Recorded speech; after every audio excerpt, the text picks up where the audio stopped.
مرحبا، كيف الأحوال؟ والله الحمد لله. سعداء بلقائك. أنا أسعد. الله يخليك.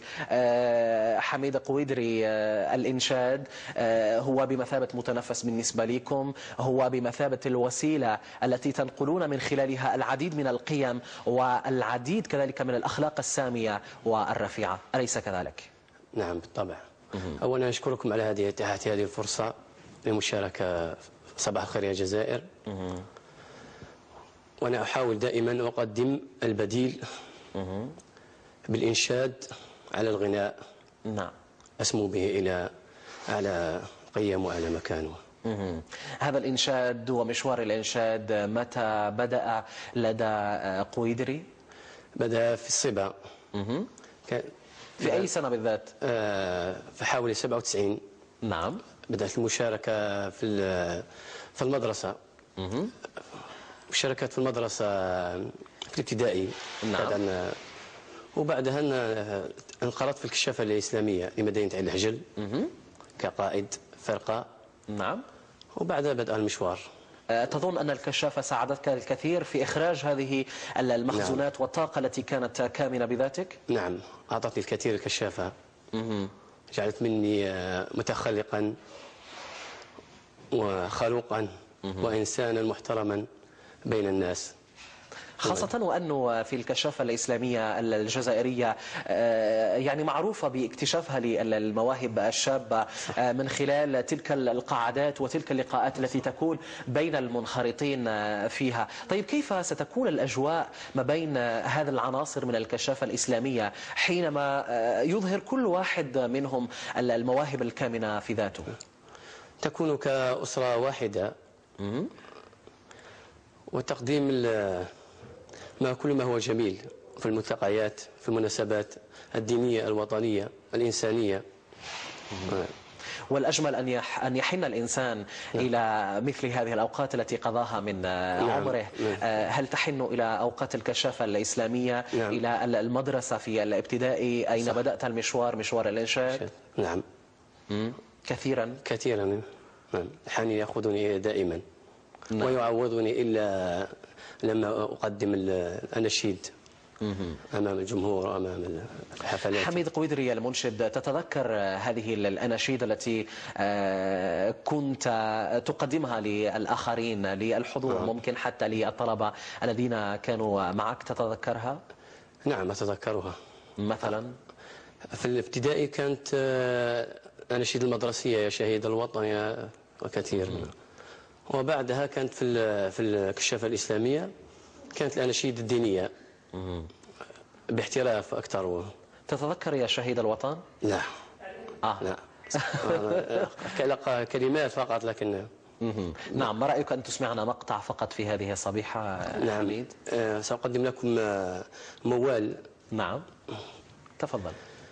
ما الشام مقصدنا كلا ولا حلب، لكن لمكة منا ترحل النجب. ما الشام مقصدنا كلا ولا حلب، لكن لمكة منا ترحل النجب. أم القرى لست أنسى إن تقربني، والدمع من طرفي في حجرها صبب. منت علي بوصل كالخيال مضى يهزني،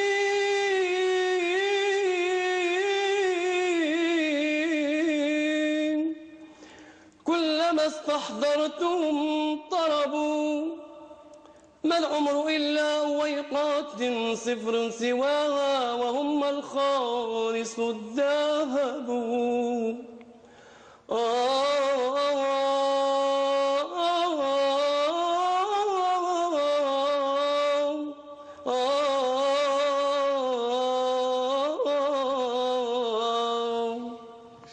يا سلام، شكرا جزيلا على هذا الصوت وهذا يعني هذا الأنشودة الجميلة والجميلة جدا. على كل تطرب الأذان وفي نفس الوقت تبعث الهدوء في قلوبنا والسكينة كذلك في نفس الوقت. إلى ماذا تهدف من خلال إنشادك، من خلال تقديمك لمختلف هذه المقاطع حميد؟ أبحث عن الوصول إلى كل القلوب والمحبين الإنشاد والأغنية الهادفة في كل مكان في الجزائر وخارج الجزائر. وأقدم البديل، يمكن في يوم من الأيام أكون قدوة لغيري إن شاء الله. البراعم. شاركت في مسابقات يعني عربية وكذلك على ما أظن حتى دولية. دولية نعم. ماذا عن هذه المسابقات؟ ما الأشياء التي أضافتها بالنسبة لحميد قويدري؟ أتاحت لي الكثير، أعطتني خبرة في اكتشاف قدرات صوتية وتعريفي بالثقافات الأخرى. حتى هي بمثابة يعني مقياس، حتى يعني نحاول أن نقيس موهبتنا وصوتنا مقارنة بالآخرين. نعم، مستوانا صح. صحيح. هل هنالك مشاريع أعمال ممكن مسجلة على شكل أقراص تقدم للجمهور؟ إن شاء الله قريبا سنحاول أن نجد ممول ومنتج. نعم، سنقدم أول ألبوم إن شاء الله. نتركك تقدم لنا ثاني مقطع مختار من ثاني مقطع خاص بالأم إن شاء الله. إن شاء الله، تفضل. هو على الأم، لأن الأم مدرسة كمان. نعم.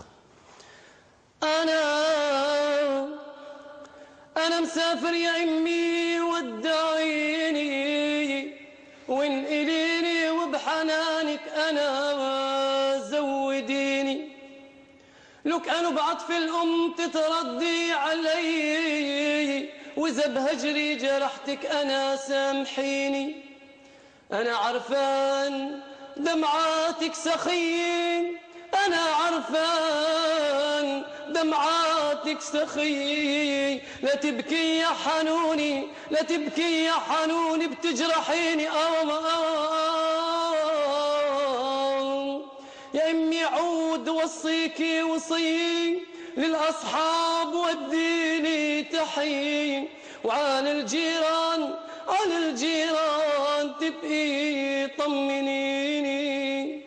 يا أمي عود وصيك وصي للأصحاب وديني تحيي، وعلى الجيران على الجيران تبقي طمنيني.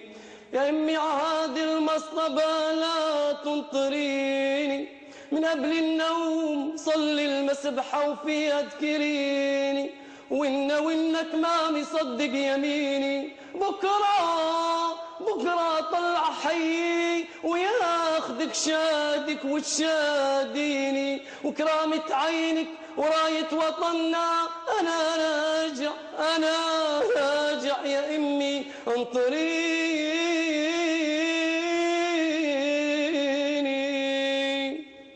هذه مهدات أمي وكل أمة الجزائر إن شاء الله.